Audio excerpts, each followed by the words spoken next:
pada Lebaran tahun 2019, Bang Daud bersama istrinya sebenarnya tidak memiliki rencana untuk mudik ke Kediri dengan sepeda motor. Awalnya, mereka berharap bisa pulang menggunakan bis seperti kebanyakan pemudik lainnya. Akan tetapi, saat mereka mulai mencari tiket bis, mereka terkejut mendapati harga tiket melonjak drastis hingga 3 kali lipat dari harga biasanya. Tiket yang biasa seharga Rp250.000 kini dibanderol sekitar 800 ribuan, harga yang cukup berat bagi mereka. Akhirnya, setelah berdiskusi, mereka memutuskan untuk menempuh perjalanan dengan sepeda motor demi menghemat biaya. Meskipun itu berarti perjalanan mereka akan jauh lebih melelahkan. Perjalanan dimulai selepas subuh sekitar pukul 5:30 pagi. Mereka berangkat dari Tangerang Selatan dengan membawa serta anak mereka yang saat itu masih berusia 9 bulan. Meski perjalanan di awal terasa lancar, mereka tetap berhenti sejenak untuk beristirahat dan melaksanakan sholat duha di wilayah Bekasi sekitar pukul 8 pagi. Setelah istirahat singkat itu, mereka melanjutkan perjalanan, dan perjalanan terus berlanjut hingga mereka tiba di Subang. Di sana, mereka kembali berhenti untuk beristirahat sejenak sebelum kembali melanjutkan perjalanan yang terasa semakin melelahkan. Saat perjalanan memasuki waktu siang menuju sore, istrinya tiba-tiba mengatakan bahwa ia melihat seorang nenek-nenek berdiri tepat di trotoar. Awalnya, Bang Daud tidak terlalu menanggapi, mengira bahwa itu hanyalah seorang warga setempat. Namun, saat istrinya mendeskripsikan penampilan nenek tersebut, ia mulai merasa ada sesuatu yang ganjil. Nenek itu mengenakan pakaian bermotif bunga-bunga khas zaman dahulu dengan kain jarik berwarna coklat bermotif batik sebagai bawahannya. Rambutnya tampak berantakan, seolah tak terurus. Istrinya sempat menatap nenek itu beberapa saat, tetapi ketika ia mengalihkan pandangan sejenak dan kembali melihat ke arah yang sama, sosok itu telah lenyap begitu saja. Setelah meninggalkan lokasi tersebut, mereka akhirnya sampai di perbatasan Indramayu dan memasuki kota Cirebon sekitar pukul 5 sore. Mereka memutuskan untuk beristirahat dan mengisi perut dengan menikmati nasi pecel ayam bersama anak mereka di salah satu warung makan. Setelah makan dan beristirahat sejenak, sekitar 5:30 sore, mereka kembali melanjutkan perjalanan. Saat mereka memasuki kota Cirebon, hujan deras tiba-tiba turun tanpa tanda-tanda sebelumnya. Hujan berlangsung cukup lama, sekitar 2 hingga 3 jam, membuat perjalanan semakin sulit. Dalam kondisi hujan yang semakin deras, Bang Daud melihat sebuah rumah di pinggir jalan dan tanpa berpikir panjang, ia langsung membelokkan motornya ke sana untuk berteduh. Rumah itu tampak sederhana, terbuat dari kayu dan triplek, menyerupai rumah panggung dengan bagian bawah yang berupa rawa-rawa. Ia mengetuk pintu dan mengucapkan salam. Lalu seorang ibu-ibu muncul dari dalam rumah dan menyambutnya. Ia meminta izin untuk berteduh, dan sang ibu dengan ramah mempersilakan mereka masuk. Di dalam rumah, ibu itu dengan sigap menggelarkan tikar untuk mereka duduki. Ia bahkan memberikan bantal agar anak mereka bisa beristirahat dengan nyaman. Sang ibu kemudian bertanya apakah mereka membawa makanan ringan untuk anak mereka. Istri Bang Daud menjawab bahwa mereka lupa membelinya. Tanpa disangka, ibu itu mengeluarkan sebungkus biskuit bayi dan memberikannya kepada mereka. Itu merupakan kebetulan yang aneh, tetapi mereka menerimanya dengan senang hati. Mereka berteduh di rumah tersebut selama kurang lebih 2 jam, menunggu hujan selesai. Saat mereka bersiap untuk melanjutkan perjalanan, ibu tersebut menawarkan agar mereka menginap saja, mengingat malam sudah semakin larut. Waktu saat itu menunjukkan pukul 9 malam.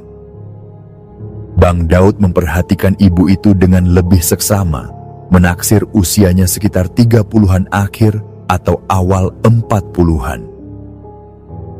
Di rumah itu, ia juga melihat ada 3 anak kecil. Anak pertama tampak seperti anak SD kelas 4, yang kedua sekitar kelas 2 SD, dan yang ketiga adalah bayi yang kira-kira seumuran dengan anak mereka.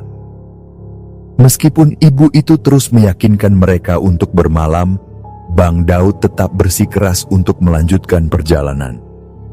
Ia menjelaskan bahwa mereka berencana untuk menginap di rumah saudara di Pemalang, yang jaraknya memang masih sekitar 4 hingga 5 jam perjalanan dari Cirebon. Setelah berpamitan, mereka kembali melanjutkan perjalanan, berharap bisa segera sampai di tujuan.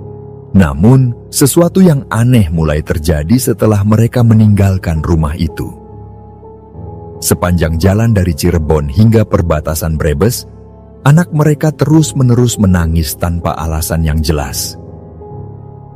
Awalnya mereka mengira anak itu lapar, sehingga mereka memutuskan untuk berhenti di salah satu minimarket untuk membeli roti. Meskipun anak mereka tetap memakan roti tersebut, tangisannya justru semakin kencang. Situasi ini membuat mereka semakin khawatir, tetapi mereka tetap berusaha berpikir positif dan memutuskan untuk melanjutkan perjalanan. Ketika mereka hampir memasuki kota Brebes, istri Bang Daud tiba-tiba mencolek suaminya dengan raut wajah yang tampak cemas. Ia meminta izin untuk bercerita, tetapi Bang Daud langsung merasakan firasat tidak enak. Jalan yang mereka lalui saat itu memang sepi, dengan kanan dan kiri yang didominasi oleh area makam. Dengan nada serius, ia meminta istrinya untuk menahan ceritanya, hingga mereka tiba di rumah saudara di Pemalang. Ia merasa ada sesuatu yang lebih baik tidak mereka bicarakan saat itu juga. Sepanjang perjalanan, Bang Daud terus mengikuti petunjuk yang diberikan oleh Google Maps. Akan tetapi, teknologi tak selalu membawa mereka pada jalur terbaik. Aplikasi itu justru mengarahkan mereka ke jalur alternatif, melewati ring road dan jalan baru yang belum terlalu banyak dilalui pemudik. Bukannya melewati pusat kota Brebes, seperti yang mereka perkirakan, mereka justru diarahkan menuju jalur pesisir pantai, jauh dari rute utama. Jalanan yang mereka lalui benar-benar sepi, bahkan hampir tidak ada kendaraan lain selain sepeda motor mereka. Kanan kiri hanya hamparan sawah yang membentang luas, semakin menambah kesan asing di perjalanan mereka. Saat itu, jam sudah menunjukkan pukul 11 malam.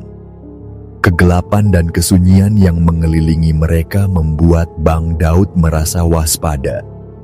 Dengan membawa bayi dalam perjalanan yang terasa semakin menegangkan, ia meminta istrinya untuk bersolawat, sementara dirinya sendiri terus berzikir.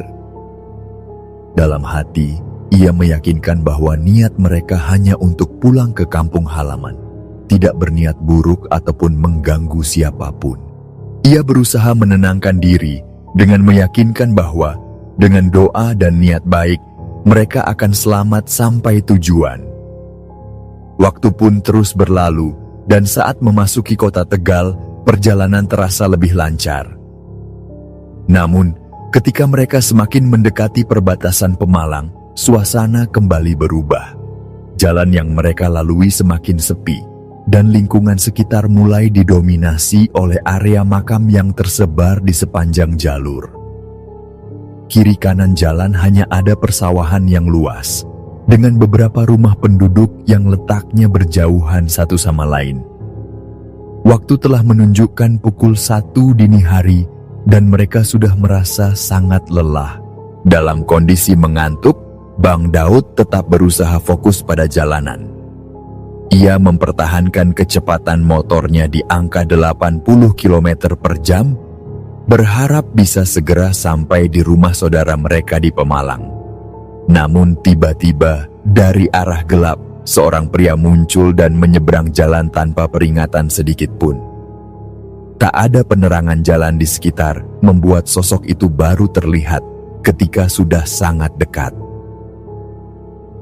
Dengan refleks yang luar biasa, Bang Daud langsung menarik rem sekuat tenaga. Motornya hampir kehilangan keseimbangan, namun ia berhasil mengendalikan kendaraannya tepat sebelum tabrakan terjadi.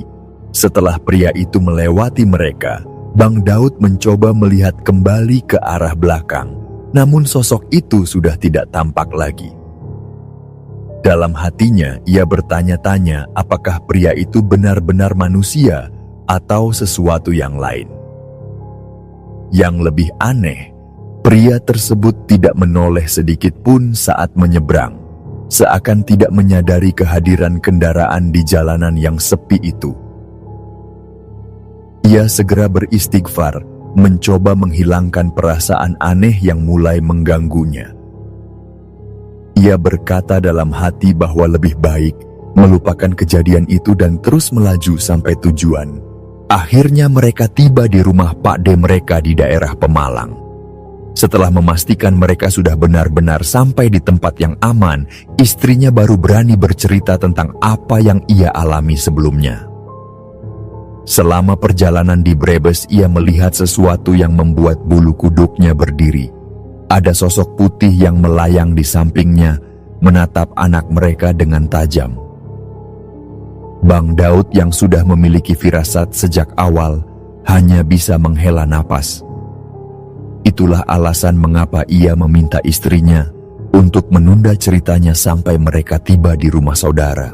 Di rumah pade mereka, anak mereka masih terus menangis. Bang Daud segera membaca ayat-ayat suci, berdoa agar jika ada gangguan yang mengikutinya sepanjang jalan, semuanya bisa segera pergi. Ia membacakan surah Al-Fatihah dan mengusap tubuh anaknya, berharap anak itu segera tenang. Perlahan-lahan, tangis anak mereka mulai mereda, hingga akhirnya tertidur dengan pulas. Keesokan paginya, mereka melanjutkan perjalanan menuju Kediri. Mereka sempat berhenti dan beristirahat di alas roban sekitar pukul 11 siang, lalu melanjutkan perjalanan kembali. Saat mereka tiba di perbatasan Salatiga dan Boyolali, waktu sudah hampir memasuki maghrib.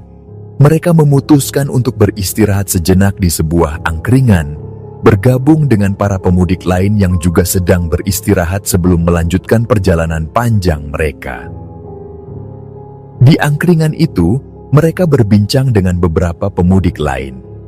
Salah seorang dari mereka mengatakan bahwa ia dalam perjalanan menuju Wonogiri.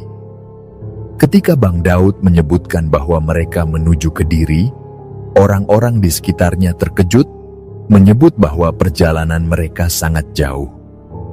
Akan tetapi, Bang Daud hanya bisa tertawa kecil karena ia sudah terbiasa dengan perjalanan panjang. Karena hari semakin malam, ia mencoba mencari penginapan melalui aplikasi. Ia akhirnya mendapatkan tempat di Solo, sekitar 2 jam perjalanan dari Boyolali. Tanpa pikir panjang, ia langsung memesan kamar dan melanjutkan perjalanan ke sana. Namun, saat mereka tiba di penginapan, anak mereka kembali menangis. Bang Daud mulai merasa ada sesuatu yang tidak beres. Bangunan penginapan itu terlihat tua dengan arsitektur yang menyerupai gedung kuno. Mereka mendapatkan kamar di lantai 3, tetapi setelah melihat kondisi tempat itu, istrinya merasa enggan untuk menginap. Selain karena mereka sudah terlalu lelah untuk menaiki tangga dengan barang bawaan yang banyak, istri Bang Daud juga merasa ada sesuatu yang tidak nyaman di tempat itu. Ia pun memutuskan untuk membatalkan pesanan kamar mereka. Saat berbicara dengan resepsionis, Ia menanyakan apakah ada kamar di lantai 1 yang masih kosong.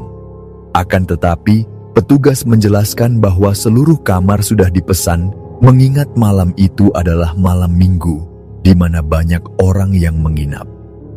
Setelah mempertimbangkan situasi, Bang Daud akhirnya memutuskan untuk membatalkan pemesanan kamar di penginapan itu. Ia merasa hawa di tempat itu terasa aneh. Meskipun ada pendingin ruangan, udara tetap terasa panas dan pengap. Hal yang paling membuatnya ragu adalah reaksi anak mereka yang menolak masuk sejak dari parkiran. Bayi itu menangis kencang, bahkan semakin histeris ketika mereka mencoba melangkah lebih dekat ke dalam. Dalam hatinya, Bang Daud mulai bertanya-tanya, apakah anak mereka memiliki kepekaan terhadap hal-hal yang tidak kasat mata. Namun, ia tidak ingin berlama-lama di tempat yang membuat mereka tidak nyaman. Dengan cepat, ia mengajak istrinya untuk kembali ke jalan, berharap bisa menemukan penginapan lain di sepanjang rute menuju Sragen. Mereka pun kembali menyalakan mesin motor dan melanjutkan perjalanan. Sayangnya, hingga pukul 11 malam, mereka belum juga menemukan tempat yang cocok untuk beristirahat. Bang Daud yang sudah menahan kantuk, berusaha tetap fokus, tetapi tubuhnya mulai terasa lelah. Hingga akhirnya, di tengah perjalanan, ia melihat posko mudik Banser yang masih buka. Tanpa ragu, ia menghentikan motor dan meminta izin untuk beristirahat sejenak. Sesampainya di posko, seorang petugas Banser menyambut mereka dengan ramah. Bang Daud memperkenalkan diri dan menjelaskan bahwa ia dalam perjalanan dari Tangerang Selatan menuju Kediri. Ia meminta izin untuk beristirahat sebentar, karena perjalanan masih sangat jauh. Petugas itu dengan senang hati mempersilakan mereka untuk duduk dan beristirahat. Akan tetapi, meskipun sudah berada di tempat yang nyaman, Bang Daud justru tidak bisa tidur. Ia dan istrinya justru dijamu dengan sangat baik oleh para petugas posko. Mereka disuguhkan teh, kopi, dan berbagai camilan khas mudik. Dalam kondisi yang sudah begitu lelah, suguhan itu justru membuatnya semakin terjaga. Setelah sekitar setengah jam menikmati suasana di posko, ia akhirnya memutuskan untuk melanjutkan perjalanan. Sebelum pergi, salah satu petugas posko sempat menasihatinya agar tidak terlalu memaksakan perjalanan, terutama karena mereka membawa anak kecil. Namun Bang Daud merasa lebih baik terus melaju dengan harapan menemukan penginapan yang layak di perjalanan. Dengan kecepatan yang ia pertahankan antara 40 hingga 50 km per jam, ia terus melaju dengan mata yang semakin berat menahan kantuk. Tanpa ia sadari, waktu sudah menunjukkan tengah malam. Perjalanan yang terasa begitu panjang, ternyata membawanya tanpa sadar ke perbatasan Ngawi. Saat melihat gapura besar bertuliskan, "Selamat datang di Kabupaten Ngawi," ia berhenti sejenak. Ia sangat mengenal jalur ini, karena sebelumnya pernah melewatinya menggunakan mobil dan bis. Namun, ia tahu bahwa setelah melewati gapura ini, mereka akan memasuki jalur hutan yang panjang dan gelap, yang dikenal dengan sebutan Alas Ngawi Caruban. Ia menarik napas dalam-dalam sebelum bertanya pada istrinya, apakah anak mereka sudah tertidur. Setelah mendapatkan jawaban bahwa anaknya sudah terlelap, ia meminta istrinya untuk terus bersolawat, sementara dirinya sendiri tetap berzikir. Ia menegaskan bahwa mereka hanya memiliki niat baik untuk mudik dan bertemu keluarga. Ia berharap dengan doa yang mereka panjatkan, perjalanan mereka akan tetap lancar tanpa gangguan apapun. Saat memasuki kawasan hutan, suasana tiba-tiba berubah drastis. Udara yang sebelumnya masih terasa sejuk, mendadak berubah menjadi senyap dan mencekam. Bang Daud merasakan hawa yang berbeda, seolah-olah ada sesuatu yang mengawasi mereka dari balik pepohonan yang menjulang tinggi di kedua sisi jalan. Keadaan semakin menegangkan karena sepanjang perjalanan itu mereka tidak melihat kendaraan lain sama sekali. Jalanan begitu sepi, tidak ada satupun motor atau mobil yang melintas di hadapan mereka. Ketika mereka hampir mencapai tikungan tajam, dari kejauhan ia melihat cahaya lampu yang besar dan terang. Ia langsung menyadari bahwa itu pasti berasal dari bis atau truk besar yang sedang melaju kencang. Karena jalur yang sempit, ia memutuskan untuk melambat dan menepi lebih ke pinggir jalan agar kendaraan besar itu bisa lewat dengan aman. Akan tetapi, yang terjadi justru di luar dugaan. Bis itu melaju dengan kecepatan tinggi dan hampir menabraknya. Ia sampai harus turun ke bahu jalan yang berupa tanah dan kerikil untuk menghindari tabrakan. Jantungnya berdegup kencang saat ia menyadari betapa berbahayanya situasi itu. Ia sempat berpikir bahwa para sopir bis di jalur ini memang terkenal ugal-ugalan, tetapi kejadian ini benar-benar membuatnya merinding. Setelah kembali mengatur napas, ia melanjutkan perjalanan hingga akhirnya mereka sampai di satu-satunya pom bensin yang ada di tengah hutan. Tanpa berpikir panjang, ia langsung membelokkan motor ke area pom itu untuk beristirahat. Begitu mereka berhenti, istrinya segera merebahkan diri bersama anak mereka di atas kain tebal yang sudah mereka bawa. Dalam hitungan menit, keduanya sudah tertidur pulas, benar-benar kelelahan setelah perjalanan yang begitu panjang. Bang Daud di sisi lain masih merasa gelisah. Ia ingin ikut tidur, tetapi pikirannya dipenuhi kekhawatiran terhadap barang-barang mereka. Tas-tas besar dan boks di belakang motor berisi barang-barang penting, dan ia tidak ingin mengambil risiko kehilangan apapun. Akhirnya, ia memilih untuk tetap terjaga, menikmati secangkir kopi instan dan semangkuk pop mie sembari merokok untuk menghilangkan rasa kantuknya. Di sela-sela waktu istirahatnya, ia tiba-tiba menyadari bahwa ia belum sempat melaksanakan sholat Isya. Segera ia mengambil air wudhu dan berjalan menuju musola kecil yang ada di area pom bensin. Namun baru saja ia melangkahkan kaki ke dalam, sesuatu yang tidak terduga terjadi. Begitu ia membuka pintu mushola dan mengucapkan salam, bulu kuduknya langsung berdiri. Ruangan itu kosong, tetapi suasana di dalamnya begitu berbeda. Di sudut ruangan, sesosok makhluk hitam tinggi besar berdiri tegak. Sosok itu berbulu lebat dengan postur yang tampak begitu kuat dan mengintimidasi. Dalam sekejap, Bang Daud merasakan hawa dingin yang menjalar di sekujur tubuhnya.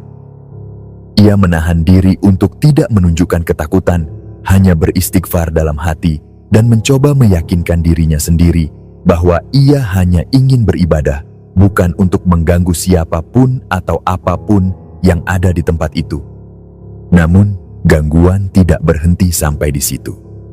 Saat ia mencapai tahiyat akhir dalam salatnya, ia melirik ke arah kaca jendela musola.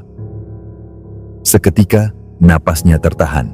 Di balik kaca bening itu, ia melihat sosok wanita berambut panjang sedang duduk dengan posisi membelakangi sambil memainkan rambutnya dengan perlahan. Sosok itu tampak begitu nyata, seakan menyadari kehadirannya. Jantungnya berdegup semakin cepat, tetapi ia tetap berusaha menyelesaikan doanya dengan secepat mungkin. Ia merasa tidak nyaman berlama-lama di dalam musola itu. Setelah selesai, ia segera bangkit dan keluar, mencoba menenangkan dirinya setelah mengalami kejadian yang begitu menegangkan. Setelah keluar dari musola, Bang Daud memilih untuk tetap terjaga. Ia kembali ke tempat duduknya di area istirahat pom bensin dan menyalakan rokok, mencoba menenangkan pikirannya dari kejadian yang baru saja dialami.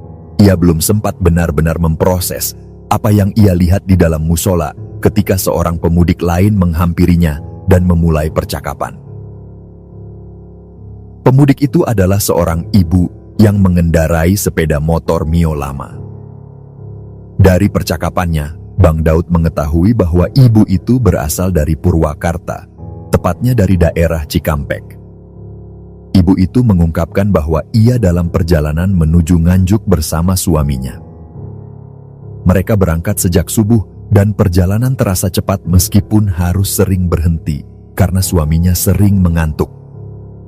Ibu itu penasaran dengan perjalanan Bang Daud dan bertanya, sudah berapa lama ia berada di jalan? Bang Daud menjelaskan bahwa ia memilih perjalanan santai dengan pola 2 jam berkendara, lalu istirahat 1 jam.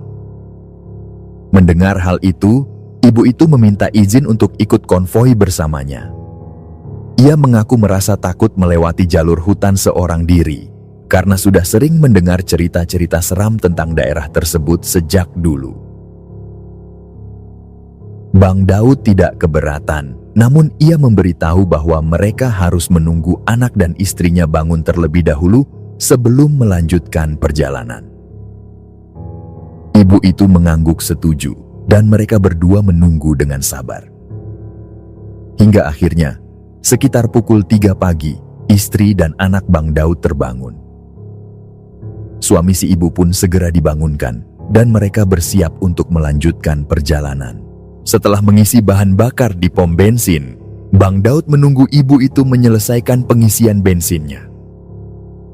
Saat menunggu, ia bertemu dengan pemudik lain yang menggunakan sepeda motor Honda Vario dengan plat nomor A yang ia ketahui berasal dari daerah Banten. Awalnya, ia mengira pemudik itu berasal dari Kabupaten Tangerang, tetapi pemudik itu menjelaskan bahwa ia berasal dari Pandeglang. Ketika Bang Daud bertanya tujuan perjalanannya, pemudik itu menjawab bahwa ia hendak menuju Trenggalek, Jawa Timur. Mendengar hal itu, Bang Daud secara refleks berkomentar bahwa seharusnya pemudik itu mengambil jalur selatan melalui Jogja dan Pacitan yang lebih dekat ke Trenggalek dibanding jalur tengah yang mereka lalui saat ini. Pemudik itu kemudian menjelaskan bahwa ia sudah mencoba melewati jalur Pacitan, tetapi selama 2 hari, ia dan istrinya tersesat di dalam hutan dan tidak bisa menemukan jalan keluar. Meskipun sudah bertanya kepada warga setempat dan menggunakan Google Maps, mereka tetap berputar-putar di jalur yang sama. Hingga akhirnya, mereka memutuskan untuk kembali dan memilih jalur tengah melalui Ngawi. Bang Daud mendengarkan cerita itu dengan rasa penasaran. Ia bertanya, bagaimana mereka bisa sampai tersesat selama 2 hari? Tetapi pria itu hanya menjawab bahwa mereka sendiri tidak tahu bagaimana hal itu bisa terjadi. Tak lama kemudian, istri pemudik itu datang dan mengulang cerita yang sama, menguatkan bahwa mereka benar-benar tidak bisa keluar dari hutan Pacitan. Tanpa berpikir panjang, Bang Daud menawarkan agar mereka ikut konvoi bersama untuk menghindari kemungkinan tersesat lagi. Ia menjelaskan bahwa ia menuju Kediri, dan setelah sampai di sana, pasangan itu bisa melanjutkan perjalanan ke Trenggalek dengan jarak yang hanya sekitar 1,5 hingga 2 jam perjalanan lagi. Pasangan itu setuju, dan Bang Daud segera mengatur formasi konvoi mereka. Ia memutuskan untuk berada di posisi depan, pemudik dengan Honda Vario di tengah, dan ibu dengan motor Mio dari Purwakarta di posisi paling belakang. Ia merasa ini adalah formasi yang paling aman. Dengan begitu mereka bisa tetap berada dalam rombongan dan tidak lagi menyimpang dari jalur. Perjalanan kembali dimulai. Mereka berkendara dengan kecepatan yang stabil, berkisar antara 40 hingga 60 km per jam. Sepanjang jalan, mereka tetap menjaga jarak yang rapat agar tidak terpisah. Bang Daud merasa lebih tenang karena tidak lagi berkendara sendirian di tengah hutan yang sepi. Akan tetapi, sesuatu yang aneh terjadi ketika mereka memasuki kawasan hutan Caruban. Waktu sudah mendekati subuh dan di tengah perjalanan, Bang Daud mendengar suara azan berkumandang dari kejauhan. Ia memutuskan untuk berhenti dan menanyakan kepada 2 pemudik lainnya, apakah mereka ingin berhenti untuk sholat subuh atau melanjutkan perjalanan. Ketika ia menoleh ke belakang, dadanya langsung terasa sesak. Motor Honda Vario yang sebelumnya berada di tengah konvoi telah menghilang tanpa jejak. Tidak ada tanda-tanda keberadaan pemudik itu, seolah-olah mereka lenyap begitu saja dalam sekejap mata. Bingung, ia segera bertanya kepada ibu yang mengendarai motor Mio, yang seharusnya berada di posisi paling belakang dan bisa melihat apa yang terjadi. Akan tetapi, jawaban ibu itu justru semakin membuatnya merinding. Ibu itu mengatakan bahwa ia tidak melihat motor Honda Vario itu menghilang. Logikanya jika pasangan itu tertinggal atau memilih berhenti, ibu dengan Mio pasti akan melihatnya. Tetapi ia sama sekali tidak melihat mereka sejak dari awal perjalanan, meskipun mereka bertiga seharusnya selalu konvoi dengan jarak yang rapat. Bang Daud mulai merasa ada yang tidak beres. Ia mencoba mengingat kembali apakah ada momen di mana pasangan itu mungkin memisahkan diri, tetapi sejauh yang ia ingat, mereka selalu berada di jalur yang sama. Saat mereka berangkat dari pom bensin, motor Honda Vario itu ada di tengah, namun sekarang mereka seakan menghilang begitu saja. Saat itu, istrinya yang duduk di belakangnya berbisik dengan suara pelan, namun tegas. Ia meminta Bang Daud untuk tidak membahas hal itu lebih jauh dan menunda pembicaraan sampai mereka benar-benar keluar dari kawasan hutan. Bang Daud memahami maksud istrinya. Ia menarik napas dalam-dalam lalu mengangguk. Tanpa berkata apa-apa lagi, ia kembali menyalakan mesin motornya dan melanjutkan perjalanan mereka. Bang Daud akhirnya memutuskan untuk meningkatkan kecepatan. Ia memberitahu pemudik yang mengendarai motor Mio untuk mempercepat laju kendaraan hingga mencapai 80 hingga 100 km per jam agar bisa segera keluar dari kawasan hutan. Pria itu menyetujui tanpa ragu dan mereka langsung melaju dengan kecepatan tinggi. Jalan yang mereka lalui benar-benar berada di tengah hutan yang lebat. Pepohonan menjulang tinggi di kedua sisi jalan, menciptakan suasana yang sunyi dan nyaris menekan. Tidak ada rumah, tidak ada lampu penerangan, hanya pohon jati dan vegetasi liar yang mengelilingi mereka. Seolah-olah mereka sedang melewati sebuah lorong panjang yang tidak berujung. Akan tetapi akhirnya, setelah melaju dengan kecepatan tinggi selama beberapa jam, mereka berhasil menembus hutan dan mencapai wilayah Nganjuk pada pukul 6 pagi. Saat itu, pemudik dengan motor Mio melambaikan tangan dan membunyikan klakson, memberitahu bahwa ia sudah sampai di kampung halamannya. Ia menawarkan Bang Daud untuk mampir dan beristirahat sebentar, tetapi Bang Daud menolak dengan halus. Ia merasa tubuhnya sudah terlalu lelah dan ingin segera sampai di tujuan. Bang Daud pun kembali melanjutkan perjalanan seorang diri. Begitu memasuki kota Nganjuk, ia merasa tubuhnya sudah benar-benar kehabisan energi. Rasa kantuk yang sejak tadi ia tahan mulai menguasai pikirannya, membuatnya sulit untuk berkonsentrasi. Akhirnya ia meminta istrinya untuk mengambil alih kemudi. Istrinya yang sudah cukup beristirahat selama perjalanan pun setuju untuk menggantikannya mengendarai motor. Sementara itu, Bang Daud menggantikan posisi istrinya dengan menggendong anak mereka di belakang. Ia mencoba untuk tetap terjaga, tetapi pikirannya terus dipenuhi dengan pertanyaan tentang pemudik berplat A yang menghilang di tengah perjalanan. Sepanjang perjalanan, ia dan istrinya kembali membahas kejadian itu. Mereka berusaha mencari penjelasan yang masuk akal. Tetapi semakin mereka mencoba memahami, semakin banyak pertanyaan yang muncul. Bang Daud masih bisa mengingat jelas perawakan pria itu. Bertubuh tinggi besar dengan perutnya yang buncit. Istrinya pun mengingat bahwa sang istri pemudik itu juga memiliki postur tubuh tinggi, tidak tampak pucat atau mencurigakan. Akan tetapi, karena perjalanan dilakukan di malam hari, mereka tidak sempat mengamati wajahnya dengan lebih jelas.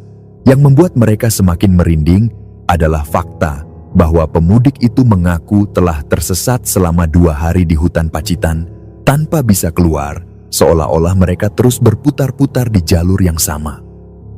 Lalu, tanpa tanda-tanda, mereka menghilang begitu saja saat konvoi. Jika mereka memang manusia biasa, bagaimana mungkin mereka bisa menghilang tanpa seorang pun menyadarinya? Akhirnya, mereka memutuskan untuk berhenti memikirkan hal itu. Meskipun sulit untuk dilupakan, mereka memilih untuk membiarkan misteri itu tetap menjadi misteri. Setelah perjalanan panjang selama 3 hari 2 malam, akhirnya mereka tiba di Kediri pada pukul 10 pagi. Bang Daud merasa lega, akhirnya bisa sampai di kampung halaman, meskipun pengalaman selama perjalanan masih terus terngiang di pikirannya. Setelah seminggu berada di kampung, Bang Daud harus kembali ke Jakarta untuk bekerja. Namun, ia tidak tega mengajak istri dan anaknya pulang naik motor, mengingat perjalanan yang sangat melelahkan. Ia pun memutuskan untuk meninggalkan mereka di kampung sementara waktu, hingga harga tiket bis kembali normal. Dengan begitu, mereka bisa pulang dengan lebih nyaman. Perjalanan pulang ke Jakarta, ia tempuh sendirian. Ia kembali melalui jalur yang sama, tetapi kali ini tidak ada kejadian aneh yang terjadi. Semuanya terasa lancar hingga ia memasuki kawasan hutan Ngawi. Saat melewati jalur yang bergelombang di hutan tersebut, ia merasakan ada sesuatu yang tidak beres dengan motornya.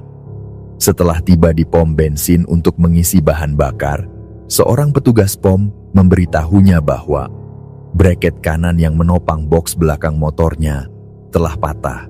Ia segera mencari bengkel las terdekat.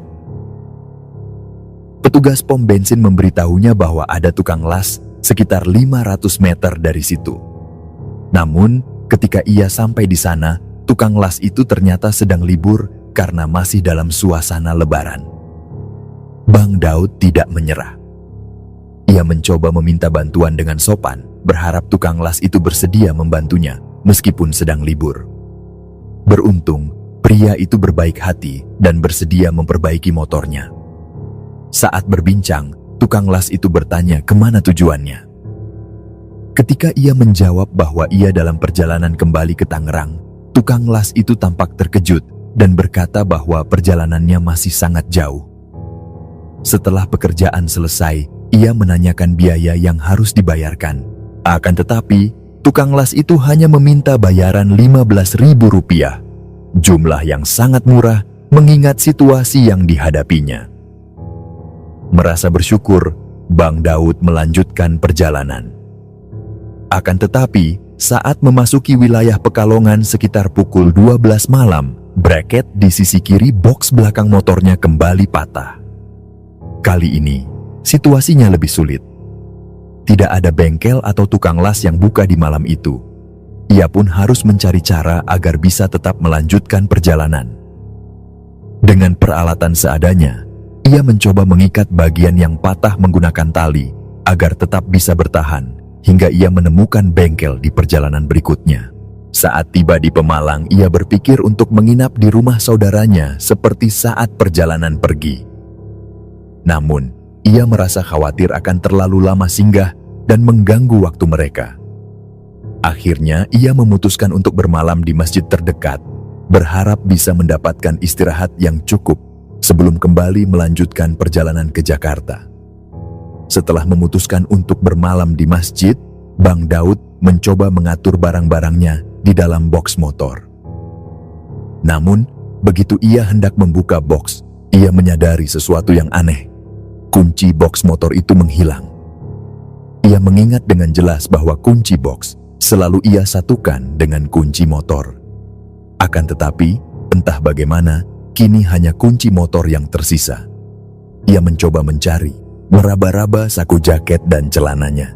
Tetapi kunci itu benar-benar tidak ditemukan. Logikanya, jika kunci motor masih ada, seharusnya kunci boks pun masih bersamanya. Tetapi kenyataannya, kunci itu lenyap begitu saja. Karena tak ingin membuang waktu mencari sesuatu yang mungkin sudah tidak bisa ditemukan, ia akhirnya memutuskan untuk membuka boks secara paksa. Ia berjalan menuju warung terdekat untuk meminjam obeng dan tang. Dengan usaha yang cukup keras, ia berhasil menjebol kunci boks dan membuka isinya. Meskipun bisa mengakses barang-barangnya, ia tetap merasa gelisah. Kejadian ini terasa janggal, seolah-olah ada sesuatu yang ingin menghambatnya. Setelah memastikan semua barang aman, ia mencoba untuk tidur hingga akhirnya ia terlelap. Pada pukul 3:30 pagi, Bang Daud terbangun dan segera mengambil air wudhu, lalu menunaikan sholat subuh dan segera bersiap untuk kembali ke perjalanan. Sekitar pukul 5:30 pagi, ia kembali melaju di jalan raya dengan kecepatan rendah, hanya sekitar 20 hingga 30 km per jam. Ia berharap bisa menemukan tukang las untuk memperbaiki bracket box motornya yang kembali patah. Namun pencariannya tidak mudah. Ia harus menempuh perjalanan dari Pemalang hingga Brebes sebelum akhirnya menemukan bengkel las kecil. Bangunan bengkel itu tampak seperti warung kelontong biasa, dengan kayu-kayu tersusun sebagai penutup toko. Saat ia tiba, tukang lasnya baru saja membuka satu bagian kayu, dan tampaknya tidak berniat untuk benar-benar membuka bengkel. Ia segera menghampiri dan mengetuk pintu. Ketika pria itu keluar, Bang Daud dengan sopan meminta tolong agar bracket box motornya diperbaiki. Namun pria itu ragu. Ia mengatakan bahwa sebenarnya ia hanya berniat pergi berbelanja dan tidak berencana untuk bekerja hari itu. Bang Daud sempat kebingungan, tetapi ia tetap memohon agar pria itu mau membantunya. Pria itu termenung sejenak, lalu bertanya kemana tujuan akhir Bang Daud. Setelah mendengar bahwa ia hendak menuju Tangerang, pria itu tampak iba. Ia berkata bahwa jika bracket box kembali patah, perjalanannya bisa menjadi semakin sulit. Akhirnya pria itu bersedia membantu. Ia membuka bengkelnya dan segera mulai mengerjakan las bracket motor. Setelah selesai, Bang Daud merasa lega. Akan tetapi ketika ia menanyakan harga jasa tersebut, pria itu justru mengatakan bahwa terserah saja. Bang Daud merasa tidak enak hati. Ia mencoba menanyakan harga yang pantas, tetapi pria itu hanya tersenyum dan berkata bahwa ia sebenarnya tidak berniat membuka bengkel hari itu, tetapi karena melihat kondisinya, ia merasa perlu membantu sesama. Mendengar itu Bang Daud terharu. Ia berterima kasih berkali-kali sebelum akhirnya melanjutkan perjalanan. Saat memasuki kota Cirebon, sesuatu yang tidak terduga kembali terjadi. Ia mengingat jelas bahwa saat perjalanan mudik, ia sempat berteduh di rumah seorang ibu yang ramah, yang memberinya biskuit bayi untuk anaknya. Ia masih ingat betul lokasi rumah itu, tepat di seberang rumah sakit. Namun, saat ia melewati tempat itu, ia dikejutkan oleh pemandangan yang berbeda. Rumah yang sebelumnya berdiri di sana telah menghilang. Yang tersisa hanyalah hamparan rawa-rawa kecil, seolah-olah di tempat itu tidak pernah ada bangunan sebelumnya. Ia menghentikan motornya dan mencoba memperhatikan lebih seksama. Tidak ada jejak rumah, tidak ada tanda-tanda keberadaan seorang pun. Jantungnya berdegup lebih cepat. Jika rumah itu tidak pernah ada, lalu siapa ibu yang telah menawarinya tempat berteduh? Bagaimana mungkin ia bisa duduk di sana, beristirahat selama berjam-jam, dan menerima biskuit untuk anaknya dari seseorang yang mungkin tidak pernah ada?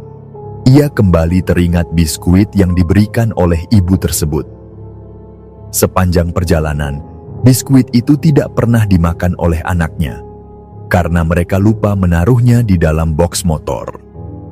Kini ia bertanya-tanya, apakah biskuit itu benar-benar nyata atau bukan? Ia merasa perlu memastikan sesuatu. Kemudian saat beristirahat sejenak, ia pun menelepon istrinya dan meminta untuk memeriksa biskuit tersebut. Ketika istrinya menanyakan alasannya, ia akhirnya mengungkapkan apa yang ia lihat di Cirebon, bahwa rumah tempat mereka berteduh tidak lagi ada. Istrinya terkejut. Ia mengatakan bahwa biskuit itu memang masih ada di dalam box, utuh tanpa pernah tersentuh. Bang Daud semakin merinding. Saat itu, ia kembali mengingat bagaimana ibu tersebut menawarkan mereka untuk menginap, tetapi ia dengan halus menolak karena berencana untuk bermalam di rumah pakdenya di Pemalang. Saat itu, tawaran sang ibu terdengar wajar, tidak ada yang mencurigakan. Ibu itu bahkan mengatakan bahwa suaminya sedang merantau untuk bekerja. Akan tetapi kini, setelah mengetahui bahwa rumah itu tidak pernah ada, pikirannya mulai dipenuhi berbagai kemungkinan. Ia bersyukur karena saat itu memutuskan untuk tidak menginap di tempat tersebut. Dalam perjalanan kembali ke Jakarta, ia terus memikirkan pengalaman aneh yang ia alami. Tetapi ia juga menyadari satu hal, bahwa di sepanjang perjalanan, selalu ada orang-orang baik yang membantunya di saat ia benar-benar membutuhkan pertolongan. Meskipun beberapa kejadian terasa tidak masuk akal, ia memilih untuk percaya bahwa semuanya adalah bagian dari rencana Tuhan. Ia percaya bahwa kebaikan yang kita tanam selama hidup akan selalu berbuah kebaikan di saat kita benar-benar membutuhkannya. Setelah 2 hari 1 malam perjalanan, akhirnya ia tiba di rumah di Tangerang pada pukul 8 malam. Perjalanan panjang itu memberinya banyak